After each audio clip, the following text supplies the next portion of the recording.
Eu quero convidá-los a abrir no texto de Atos, capítulo 3, seguindo a mesma ideia que o pastor tem pregado aqui na igreja, sobre a igreja somos nós. E toda vez que eu falo de igreja, eu não penso na estrutura física, eu penso em cada um de nós, eu, você, não é? Esse texto Deus tem falado muito comigo, e quando o pastor me deu essa responsabilidade, logo me veio esse texto. Atos capítulo 3, de 1 até 10. A história de Pedro, né? Uma das grandes experiências que Pedro teve na sua vida, na sua vivência. Talvez aqui seja a segunda experiência mais incrível no pós-morte de Jesus Cristo. O texto diz o seguinte: a cura de um coxo. Pedro e João subiam ao templo à hora 9ª da oração. E era carregado um homem coxo de nascença, o qual todos os dias punham à porta do templo chamada Formosa, para pedir esmolas aos que entravam. Ora, vendo ele a Pedro e João, que iam entrando no templo, pediu que lhe desse uma esmola. E Pedro, com João, fitando os olhos nele, disse: olha para nós. Ele olhava atentamente, esperando receber alguma coisa. Disse-lhe Pedro: não tenho prata nem ouro, mas o que eu tenho, isso te dou. Em nome de Jesus Cristo Nazareno, anda. Nisso, tomando-o pela mão direita, o levantou imediatamente, os seus pés e artelhos se firmaram. E, dando ele um salto, pôs-se em pé, começou a andar e entrou com eles no templo, andando, saltando e louvando a Deus. E todo o povo, ao vê-lo andar, louvava a Deus e reconhecia-o como o mesmo que estivera sentado a pedir esmola à porta formosa do templo. E todos ficaram cheios de pasmo e assombro. É uma passagem muito bacana, muito bonita, com um homem que nós sempre olhamos com uma certa admiração. Mas quem foi Pedro? Bom, aqui eu tenho um homem que tem um princípio de ir à igreja para adorar, um homem com autoridade e um homem que tinha o que oferecer. A vida de Pedro falava a quem ele servia. Mas vamos pensar um pouquinho quem foi Pedro, né? Pedro, o nosso querido Simão, Simão, quando ele teve a sua primeira experiência com Jesus, eu até separei o texto aqui, não vou falar sobre isso, que foi a questão da pesca maravilhosa. Até então era Simão, e ele tem uma primeira experiência com Jesus, uma experiência fantástica, extraordinária, mas esse Simão se torna Pedro, agora pescadores de homens, mas é um homem fora da casinha, uma personagem excêntrica. Pedro dava os seus furos de vez em quando, dava as suas gafes de vez em quando. Pedro falava na hora errada. Pedro tomava frente à liderança de todos. E é interessante que quando aqui em Mateus, no capítulo 14, Jesus está caminhando sobre as águas, então quem se levanta como voluntário? Pedro. Então vai Pedro e fala: se és tu, Jesus, manda ir ter contigo. E Jesus fala: então vem. E Pedro começa a andar sobre as águas, só que de repente Pedro começa a afundar. Quem é esse Pedro? Esse Simão que após a pesca fracassada, volta, lava as redes e quer desistir. Quem é esse Pedro? Esse homem que agora anda sobre as águas, depois afunda. Mas quem é esse Simão que lá no próprio texto de Atos, de João, aliás, este querido homem aqui, esse querido Pedro, ele é questionado, mas, aliás, antes de ser questionado, este homem, ele tem uma fala importante sobre Jesus Cristo. Pedro agora, ele declara que Cristo é o Filho do Deus vivo. Então Jesus diz para ele: sobre esta declaração edificarei a minha igreja. Começa agora um novo Pedro. Pedro passa por transformações, por etapas na sua vida, por degraus que ele começa a subir na sua vida cristã, para chegar ao resultado de encontrar um coxo na porta da igreja. Eu tento me identificar, eu penso que você poderia tentar se identificar como Pedro, que Pedro não nasceu simplesmente já um homem amadurecido. Pedro foi formado por Jesus Cristo, foi discípulo de Jesus. Ele nega Jesus. Ele comete erros absurdos. E aí chega um momento aqui em Atos, em João, quando Jesus tem um diálogo com Pedro, né? Deixa eu pegar aqui o texto que é mais fácil. Aquele episódio que talvez nenhum de nós gostaríamos de viver, quando Jesus pergunta para ele: Simão, filho de Jonas, amas-me? Ele respondeu: sim, Senhor, tu sabes que eu te amo. Apacenta as minhas ovelhas. Aí Jesus torna a perguntar: Simão, amas-me? Entristeceu-se, porque na verdade tinha perguntado todas essas vezes. Todas as vezes que Jesus pergunta para ele se ele ama, ele responde a palavra que ama. Jesus pergunta com a palavra ágape e ele responde com a palavra gosto.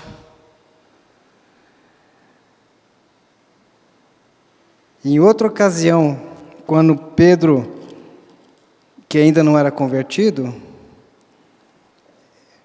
entra na frente de Jesus, fala que nada de ruim vai acontecer com Jesus, e Jesus fala: Pedro, Satanás está se andando no teu coração, mas quando te converteres, fortalece os teus irmãos.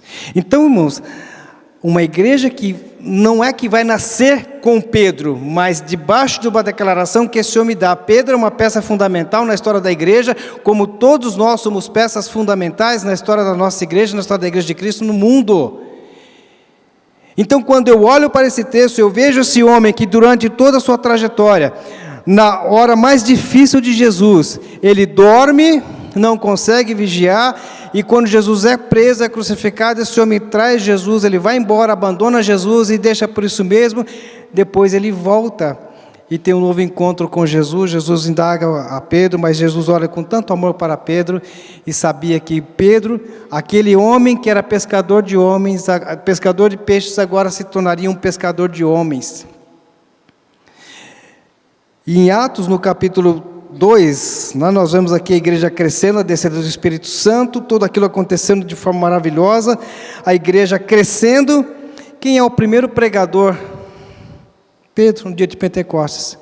Pedro vai, toma a palavra e começa a pregar, e fala das grandezas de Deus. O resultado é que aquelas almas se convertem, as pessoas começam a se arrepender, as pessoas são batizadas, eles preservam na doutrina dos apóstolos, na comunhão, e havia temor e tremor em todos, e todos conviviam juntos, tinha uma harmonia maravilhosa, a igreja começava a crescer, aquela coisa maravilhosa. E aí Pedro vai para um culto, talvez o terceiro culto do dia, o culto das 6, o culto das 9, o culto do meio-dia, o culto das 3, Pedro está lá. Só que quem vai para o culto agora é um outro Pedro. Pedro não vai para assistir culto, ele vai para prestar um culto. Então, irmãos, a diferença é quando eu assisto um culto e quando eu presto um culto. Quando eu vou assistir um culto, eu sou simplesmente um telespectador, porque eu não tenho o que fazer, eu vou assistir culto. Eu assisto o culto pela internet, eu assisto o culto, ouço o culto pelo rádio, ouço uma mensagem, mas Pedro aqui me ensina a ir ao templo para prestar uma adoração. As experiências que este homem teve com Jesus resultou num Pedro forte, numa pedra fundamental na igreja de Cristo Jesus. E é interessante que quando ele vai para o templo, simplesmente ele já começa a nos ensinar um princípio fundamental, de quando eu adoro a Deus, quando eu estou adorando a Deus, não é só dentro do templo, é fora, servindo. Um princípio de adoração é quando eu sirvo ao meu próximo. Você quer adorar a Deus? Sirva ao teu irmão. Você quer ser um adorador de verdade? Então sirva. Ontem nós no grupo Alma, né, Marília estava falando com o pastor Carlos, né, e ele usou uma expressão que eu particularmente, eu tenho até um certo medo dessa expressão que ele usou, já usou referente a mim. Ele diz que nós nos parecemos mais com Jesus quando servimos ao próximo. Então, irmão, quando você vem para o culto, saiba de uma coisa, a sua vida já é um culto constante. O culto não começa aqui, aqui é continuidade. O culto começa na sua vida, no seu dia a dia, na sua manhã, nos seus momentos a sós com Deus, na sua família, no seu lar. O nosso lar é a extensão da igreja, a igreja é a extensão do nosso lar. Então eu estou adorando a Deus na minha casa, louvando a Deus na minha casa, estou servindo na minha casa, eu venho servir aos meus irmãos na igreja. Por isso Deus nos deu dons espirituais para servirmos aos outros. E uma das coisas mais gostosas na vida da igreja é quando a gente serve com alegria, com prazer. Não importa o que a gente vai fazer na casa do Senhor, nós somos uma igreja. A igreja somos nós, então nós vamos servir uns aos outros. Quantas são as necessidades que nós temos na igreja? E nós precisamos servir. Pedro me ensina aqui que a hora que ele vai para o culto, ele começa já a servir antes de entrar no culto. Antes da sua adoração, Pedro já começa a servir, já começa a adorar, já começa a servir no próximo. E é interessante que toda a trajetória de Pedro é uma trajetória marcada por experiências boas, experiências ruins, que fortalece um Pedro, e agora um Pedro que prega numa igreja que começa, ali em Atos 2, é uma igreja que começa a crescer, e essa mensagem de Pedro é tão maravilhosa, que as pessoas se convertem. Porque Pedro agora não é mais aquele pescador de peixes, não é mais aquele homem impulsivo, aquele homem com temperamento difícil. Pedro agora é um homem transformado. É um homem que passa por aquelas experiências com Cristo, até o ponto de chegar de negar a Cristo. Quando ele fala, não, eu nunca vou te negar. Jesus bate a mão no ombro e fala, amigo, antes do coro cantar, você vai me negar 3 vezes. Jesus não desistiu de Pedro, porque sabia qual era o propósito que Deus tinha para a vida dele. Os propósitos de Deus na vida da nossa igreja estão se cumprindo. Você já percebeu isso? Só que para o cumprimento desses propósitos, nós estamos passando por processos. Nós vivemos processos, momentos difíceis na nossa igreja antes da chegada do pastor Ricardo. Todos nós sabemos disso. O irmão Reinaldo, que acompanhou mais de perto como vice-presidente da igreja, nós tivemos momentos difíceis na vida da igreja, momentos que a igreja caminhou, mas momentos que a igreja decaiu. Mas estamos aqui hoje, irmãos, pela glória de Deus. Deus nos manda um pastor segundo o coração dele. E agora nós estamos caminhando, as coisas estão acontecendo, e talvez alguns precisam despertar para aquilo que Deus já está fazendo na vida da igreja. Não que Deus vai fazer, não, Deus já está fazendo na vida da nossa igreja. Por isso a igreja somos nós. Pedro, com toda a sua experiência, ele vai para o culto, ele vai para adorar, começa a adorar antes de entrar no culto, porque Pedro tinha autoridade espiritual, e a autoridade espiritual não é no berro, não é no grito. A autoridade espiritual é no nome de Jesus. Então tudo que você for fazer, faça em nome de Jesus. Tudo que você for realizar dentro da igreja, fora da igreja, para servir ao outro, faça como se estivesse fazendo para o Senhor. Esse é o princípio, irmãos. Porque nós, como igreja, nós podemos servir uns aos outros e teremos autoridade na terra. Eu lamento muito que parece que a igreja, sim, a instituição chamada igreja religiosa tem perdido a sua autoridade, porque parece que a instituição religiosa, ela se desvirtuou de algumas coisas da palavra de Deus e se misturou com as coisas do mundo. Irmãos, nós não podemos fazer isso. Nós temos que fechar as portas para o pecado, abrir para o pecador, mas fechar as portas para o pecado. A igreja não pode se envolver com as coisas do mundo, porque nós não podemos perder a nossa autoridade que Cristo colocou sobre nós. A autoridade da igreja no mundo muda situações, muda governo. Billy Graham foi o único pastor que teve acesso à Casa Branca. Aquele homem se ajoelhava e orava com o presidente americano. Nós, enquanto igreja, não temos a noção do que onde Deus vai nos levar. Você, como igreja, não tem noção do que Deus pode fazer com a sua vida. Você só tem que estar disponível para que Deus use a sua vida, onde quer que seja. Então, Pedro entra e fala com autoridade, porque apesar de tudo que Pedro passou, ele tinha o que oferecer para aquele homem. Ele não deu esmola, ele não cuidou da questão social da igreja. Não é que nós não precisamos cuidar, vamos cuidar sim, mas há um princípio fundamental. A autoridade da igreja é quando a igreja tem o que oferecer. E o que a igreja oferece? A palavra de Deus. Nós temos que pregar em tempo e fora de tempo. Então, quando eu saio daqui no domingo à noite, quando eu saio daqui hoje à noite, quando eu sair daqui hoje à noite, a palavra tem que continuar ecoando na minha vida e refletindo na vida dos outros. É essa que é a verdade. Porque eu sou igreja. Imagine se Pedro e João desviassem o olhar e falaram, não, vamos entrar pela porta do fundo, vamos dar a volta aqui. Eles não fizeram isso. Eles viram uma realidade, eles foram até aquela realidade, eles olharam para aquele homem e falaram, olha para nós, olha a autoridade desses homens. Nós precisamos dessa autoridade, recuperar a nossa autoridade, ou até melhor, não vamos nem perder a nossa autoridade. A sociedade tem que olhar para a nossa igreja e tem que nos respeitar. Essa é a verdade. As pessoas têm que olhar para a minha vida e para a sua vida e têm que respeitar, porque eu e você carregamos a marca de Cristo, o sangue de Jesus está sobre as nossas vidas. Pedro chega com autoridade e fala, eu não tenho prata, não tenho ouro, o que eu tenho eu te dou, levanta em nome de Jesus. Essa é a mensagem que ele coloca, porque a mensagem que Pedro pronuncia na porta da igreja, é a mensagem que estava no coração dele, e essa é a mensagem que nós temos que ecoar no mundo. Eu fico feliz quando o sábado vai abrir aqui para comunidades, vão vir para aqui, eu fico feliz quando a polícia militar vem para cá, coisa maravilhosa, irmãos.